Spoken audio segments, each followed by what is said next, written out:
जय श्री कृष्णा। राधे राधे दोस्तों विशाख मास हिंदू धर्म में अत्यंत पुण्यदायी और फलदायी माना गया है। यह महीना विशेष रूप से भगवान विष्णु को प्रिय होता है। इस समय किए गए स्नान, दान, जप और कथा श्रवण का फल अनेक गुना बढ़ जाता है।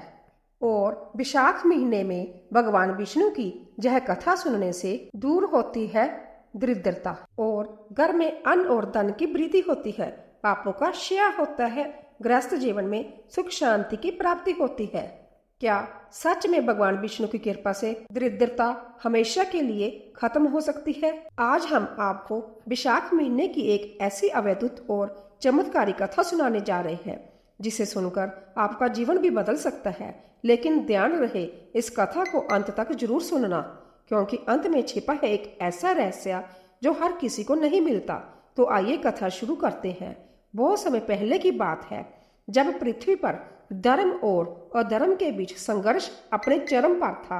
उसी समय राजस्थान की सूखी धरती पर बसा एक छोटा सा गांव था। उस गांव में कमल नाम का एक ब्राह्मण रहता था। उसका जीवन इतना कठिन था कि उसे देखकर पत्थर दिल इंसान का भी हृदय पिघल जाए। उसके घर की दीवारें टूटी हुई थी, छत से पानी टपकता था और कई बार तो ऐसा होता कि 2-2 दिन तक उसके घर में चूल्हा नहीं जलता था। लेकिन इन सब के बावजूद उसके चेहरे पर एक अद्भुत शांति और संतोष झलकता था, क्योंकि उसके हृदय में भगवान विष्णु के प्रति अटूट श्रद्धा थी। वह मानता था कि जो कुछ भी हो रहा है वह भगवान की इच्छा से हो रहा है और एक दिन वही भगवान उसके जीवन में प्रकाश लाएंगे। हर दिन ब्रह्म मुहूर्त में जब पूरा गांव गहरी नींद में सोया रहता, तब कमल उठ जाता। वह ठंडे पानी से स्नान करता और दूर बहती नदी की ओर चला जाता। वह नदी कोई साधारण नदी नहीं थी। गांव के बुजुर्ग कहते थे कि यह नदी कभी गंगा से जुड़ी हुई थी और वैशाख महीने में इसका जल गंगा जल के समान पवित्र हो जाता है। कमल इस बात को बहुत गंभीरता से लेता था। वह हर दिन उस नदी में स्नान करता और भगवान विष्णु का नाम जपता। उसकी आंखों में आंसू होते और मन में एक ही प्रार्थना होती, हे प्रभु, मेरे भीतर के अंधकार को दूर कर दीजिए। उसकी पत्नी गीता उसके इस विश्वास को समझ नहीं पाती थी। वह दिन भर मेहनत करती, खेतों में काम करती, अमीरों के घरों में बर्तन साफ करती और जब शाम को थकी हारी घर लौटती तो उसका मन टूट जाता। वह सोचती, क्या यही जीवन है? क्या केवल भक्ति से पेट भरा जा सकता है? एक दिन जब लगातार 3 दिन तक उनके घर में भोजन नहीं बना, तब गीता का धैर्य टूट गया। उसने रोते हुए कहा, कमल, आखिर कब तक हम ऐसे ही जीते रहेंगे? क्या भगवान को हमारी पीड़ा दिखाई नहीं देती? तुम हर दिन स्नान करते हो, पूजा करते हो, लेकिन हमारी हालत तो और भी खराब होती जा रही है। कमल ने शांत स्वर में कहा, गीता, विश्वास रखो, विशाख का महीना चल रहा है। यह समय बहुत पवित्र है। भगवान विष्णु इस महीने में अपने भक्तों की विशेष परीक्षा लेते हैं और फिर उन्हें ऐसा फल देते हैं जो जीवन भर के दुखों को मिटा देता है। गीता ने क्रोध में कहा, यदि यही परीक्षा है तो मैं ऐसी परीक्षा नहीं चाहती। मुझे रोटी चाहिए, मुझे सुख चाहिए। यह कहकर वह रोने लगी। उस रात कमल सो नहीं पाया। उसके मन में कई सवाल उठ रहे थे। क्या सच में उसकी भक्ति अधूरी है? क्या भगवान उसकी परीक्षा ले रहे हैं या वह खुद को धोखा दे रहा है? इन सवालों ने उसके मन को विचलित कर दिया और अगली सुबह वह बिना कुछ खाए ही जंगल की ओर निकल पड़ा। जंगल में प्रवेश करते ही वातावरण बदल गया। वहां एक अजीब सी शांति थी, जैसे समय थम गया हो। पेड़ों की छाया गहरी थी और हवा में एक रहस्यमय ठंडक थी। कमल चलता गया जहां तक कि उसके पैर जवाब देने लगे। तभी उसे एक विशाल पीपल का वृक्ष दिखाई दिया। वह उसकी छाया में बैठ गया। उसकी आंखों से आंसू बह रहे थे और वह भगवान से प्रार्थना कर रहा था। तभी अचानक वहां एक दिव्य प्रकाश प्रकट हुआ और उस प्रकाश से एक वृद्ध साधु निकले। उनके चेहरे पर तेज था। उनकी आंखों में ऐसा ज्ञान था जैसे वह तीनों लोगों को देख चुके हो। साधु ने मुस्कुराते हुए कहा, वत्स, तुम इतने दुखी क्यों हो? कमल ने उनके चरणों में गिरकर अपनी पूरी कहानी सुना दी। साधु ने ध्यान से सब सुना और फिर बोले, वत्स, तुम्हारी भक्ति सच्ची है, लेकिन तुम्हारे जीवन में एक महत्वपूर्ण तत्व की कमी है। कमल ने आश्चर्य से पूछा, महाराज, वह क्या है? साधु बोले, विशाख महीने का रहस्य केवल स्नान और पूजा तक सीमित नहीं है। इस महीने में गंगा स्नान का विशेष महत्व है। कहा जाता है कि विशाख में गंगा स्नान करने से मनुष्य के सभी पाप नष्ट हो जाते हैं और उसके जीवन में नया प्रकाश आता है। लेकिन यह स्नान केवल शरीर का नहीं बल्कि आत्मा का होना चाहिए। कमल ने कहा, महाराज, मैं तो जहाँ इस छोटे से गांव में रहता हूँ, मैं गंगा तक कैसे पहुँच सकता हूँ? साधु मुस्कुराए और बोले, बस सच्ची श्रद्धा से किया गया स्नान हर जल को गंगा बना देता है। यदि तुम सच्चे मन से इस नदी में स्नान करोगे और भगवान विष्णु का स्मरण करोगे तो यह जल भी गंगा के समान पवित्र हो जाएगा। फिर साधु ने आगे कहा, लेकिन केवल स्नान ही पर्याप्त नहीं है, तुम्हें इस महीने में 3 नियमों का पालन करना होगा। पहला नियम प्रातःकाल स्नान, दूसरा नियम दान और तीसरा नियम सेवा। जो व्यक्ति इन तीनों का पालन करता है उसकी दरिद्रता केवल धन की नहीं बल्कि मन की भी समाप्त हो जाती है। कमल ने भी नम्रता से कहा, महाराज, मैं इन नियमों का पालन अवश्य करूंगा, लेकिन मेरे पास दान देने के लिए कुछ भी नहीं है। साधु ने कहा, दान केवल धन से नहीं होता, बस यदि तुम्हारे पास कुछ नहीं है तो तुम अपने श्रम से सेवा करो, प्यासे को जल पिलाओ, भूखे को अन्न दो और सबसे महत्वपूर्ण अपने मन को शुद्ध रखो। यही सबसे बड़ा दान है। इतना कहकर साधु अचानक अदृश्य हो गए। कमल कुछ देर तक वहीं बैठा रहा। उसे समझ आ गया कि यह कोई साधारण साधु नहीं थे, यह संभव भगवान की प्रेरणा थी। वह तुरंत गांव लौट आया और उसने उसी दिन से साधु के बताए नियमों का पालन करना शुरू कर दिया। अब उसकी दिनचर्या बदल गई। वह ब्रह्म मुहूर्त में उठता, नदी में स्नान करता और पूरे दिन लोगों की सेवा करता। वह रास्ते में आने वाले प्यासे लोगों को पानी पिलाता, वृद्धों की मदद करता और जो भी थोड़ा बहुत अन्न मिलता उसे जरूरतमंदों में बांट देता। धीरे धीरे गांव के लोग उसकी ओर आकर्षित होने लगे। कुछ लोग उसका मजाक उड़ाते, लेकिन कुछ लोग उसकी सच्चाई को समझने लगे। एक दिन गांव में एक रहस्यमय घटना घटी। एक बूढ़ी महिला गांव में आई। वह बहुत कमजोर थी और कई दिनों से भूखी लग रही थी। वह हर घर के दरवाजे पर गई, लेकिन किसी ने उसे खाना नहीं दिया। अंत में वह कमल के घर पहुंची। उस समय कमल के पास केवल एक रोटी थी जो उसने पूरे दिन की मेहनत के बाद पाई थी। उसने बिना सोचे समझे वह रोटी उस बूढ़ी महिला को दे दी। महिला ने रोटी खाई और मुस्कुराई।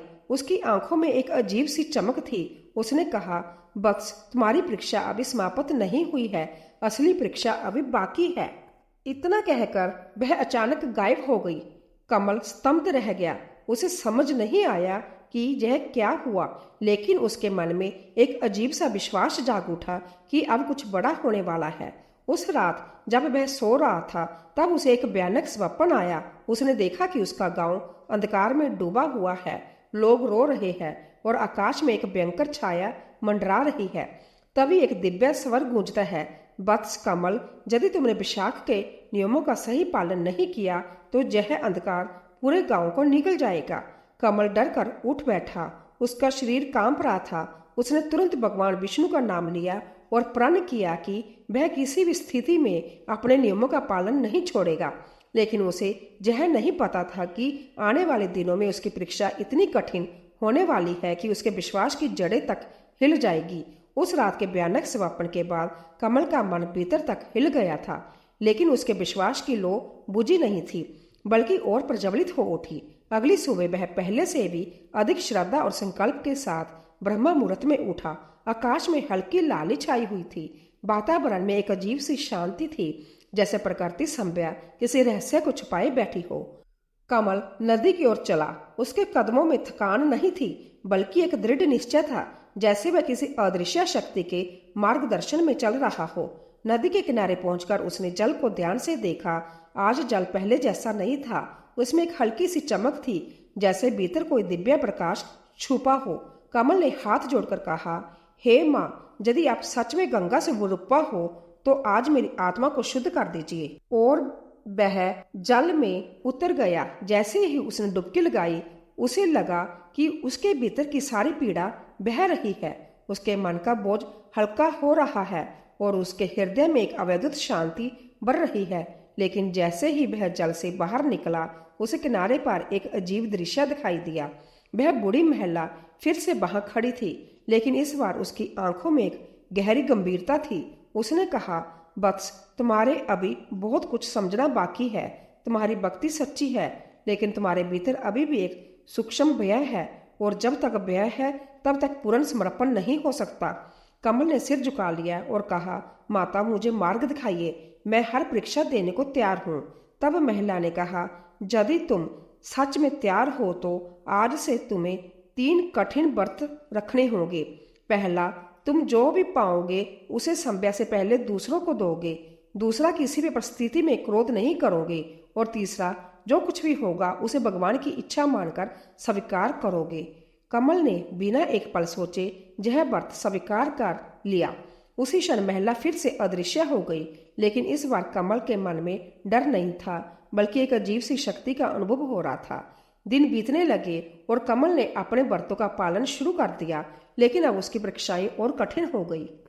एक दिन ऐसा आया जब उसे पूरे दिन कोई काम नहीं मिला और शाम तक उसके पास खाने के लिए कुछ भी नहीं था। तभी एक छोटा बच्चा उसके पास आया और बोला, बाबा मुझे बहुत भूख लगी है। कमल के पास देने के लिए कुछ नहीं था, लेकिन उसने अपने पड़ोसी से एक रोटी मांगी और वह रोटी उस बच्चे को दे दी। उस रात वह खुद भूखा सो गया, लेकिन उसके चेहरे पर संतोष था। अगले दिन गांव में एक और अजीब घटना घटी। एक अमीर जमींदार ने गांव में आकर घोषणा की, जो व्यक्ति उसके लिए पूरे दिन बिना रुके काम करेगा उसे वह सोने के सिक्के देगा। कमल ने सोचा कि यह अवसर है जिससे वह कुछ अन्न जुटा सकता है। वह जमींदार के पास गया और पूरे दिन कड़ी मेहनत की। सूरज ढलने तक उसका शरीर थक कर टूट चुका था। जब वह मजदूरी लेने गया तो जमींदार ने हंसते हुए कहा, मैं तुम्हें कुछ नहीं दूंगा, यह मेरी परीक्षा थी। यदि तुम सच्चे भक्त हो तो बिना फल की इच्छा के काम करोगे। यह सुनकर कमल के भीतर एक क्षण के लिए क्रोध उठा, लेकिन उसे अपने व्रत की याद आई। उसने सिर झुका लिया और बिना कुछ कहे वहां से चला गया। उसकी यह परीक्षा देख आकाश में कहीं एक अदृश्य शक्ति मुस्कुरा रही थी। धीरे धीरे गांव में वह अंधकार बढ़ने लगा, जिसका संकेत उसे स्वप्न में मिला था। लोग बिना कारण बीमार पड़ने लगे, पशु मरने लगे और रात होते ही पूरे गांव में एक अजीब सी बेहवता फैल जाती थी। लोग कहते कि यह कोई साधारण घटना नहीं है, यह किसी अदृश्य शक्ति का प्रकोप है। एक रात कमल फिर से उस नदी के किनारे गया और उसने भगवान से प्रार्थना की, हे प्रभु अब इस गांव को बचाइए। तभी अचानक नदी का जल तेजी से बहने लगा और उसमें से एक दिव्य प्रकाश निकला। उस प्रकाश में से वही वृद्ध साधु प्रकट हुए। साधु ने गंभीर स्वर में कहा, वत्स अब समय आ गया है। तुम्हारी अंतिम परीक्षा का यह जो अंधकार है, यह केवल बाहरी नहीं है, यह लोगों के पापों और स्वार्थ का परिणाम है और इसे केवल एक सच्चा भक्त ही समाप्त कर सकता है। कमल ने पूछा, महाराज मुझे क्या करना होगा? साधु ने कहा, तुम्हें विशाख पूर्णिमा की रात गंगा का आह्वान करना होगा और अपने समस्त पुण्य और तपस्या का त्याग करके इस गांव के लिए प्रार्थना करनी होगी। लेकिन ध्यान रहे, यदि तुम्हारे मन में एक भी स्वार्थ आया तो यह प्रयास विफल हो जाएगा। कमल ने बिना डरे जैसा स्वीकार कर लिया। विशाख पूर्णिमा की रात आ गई। पूरा गांव ब्याह से कांप रहा था। आकाश में काले बादल छाए हुए थे और हवा में एक अजीब सी चीख सुनाई दे रही। कमल नदी के किनारे खड़ा था। उसने आंखें बंद की और पूरे मन से भगवान विष्णु का स्मरण किया। हे प्रभु, यदि मेरी भक्ति सच्ची है, यदि मेरे व्रतों में शक्ति है, तो इस गांव को इस अंधकार से मुक्त कर दीजिए। जैसे ही उसने यह कहा, अचानक नदी का जल उफान पर आ गया और उसमें से एक दिव्य स्वर गूंजा, वत्स तुम्हारी भक्ति ने मुझे प्रसन्न किया है। उस क्षण आकाश में बिजली चमकी और वह बूढ़ी महिला एक दिव्य रूप में प्रकट हुई। अब वह कोई साधारण महिला नहीं थी, वह संभ्या माँ गंगा थी। उन्होंने कहा, वत्स तुमने न केवल अपने लिए बल्कि पूरे गांव के लिए तपस्या की है। तुम्हारा हृदय पूर्णतया निस्वार्थ है, इसलिए आज मैं इस गांव को इस अंधकार से मुक्त करती हूँ। जैसे ही उन्होंने यह कहा, नदी का जल पूरे गांव में फैल गया, लेकिन यह जल विनाश का नहीं बल्कि शुद्धि का था। जहां जहां वह जल गया वहां का अंधकार समाप्त हो गया। लोग स्वस्थ होने लगे, वातावरण शुद्ध हो गया और पूरे गांव में एक नई ऊर्जा का संचार हुआ। कमल यह सब देखकर भावुक हो गया। उसकी आंखों से आंसू बह रहे थे। उसने कहा, माता यह सब आपकी कृपा है। तभी आकाश में फिर से एक दिव्य प्रकाश प्रकट हुआ और उसमें भगवान विष्णु संभय प्रकट हुए। उन्होंने कहा, वत्स कमल तुमने सच्ची भक्ति का अर्थ सिद्ध कर दिया है। तुमने अपने स्वार्थ का त्याग करके दूसरों के लिए जीवन जिया है। यही सबसे बड़ा धर्म है। कमल ने हाथ जोड़कर कहा, प्रभु मुझे कुछ नहीं चाहिए, बस इतना आशीर्वाद दीजिए कि मैं हमेशा आपकी भक्ति करता रहूं। भगवान विष्णु मुस्कुराए और बोले, ऐसा ही होगा और आज से इस गांव में कभी दरिद्रता नहीं आएगी। उस दिन के बाद से वह गांव एक पवित्र स्थान बन गया। लोग दूर दूर से वहां आने लगे और वैशाख महीने में गंगा स्नान और भगवान विष्णु की भक्ति का महत्व समझने लगे। और इस प्रकार यह सिद्ध हो गया कि वैशाख महीने में सच्चे मन से किया गया स्नान, दान और सेवा न केवल मनुष्य के जीवन को बदलता है बल्कि पूरे संसार को प्रकाश से भर सकता है।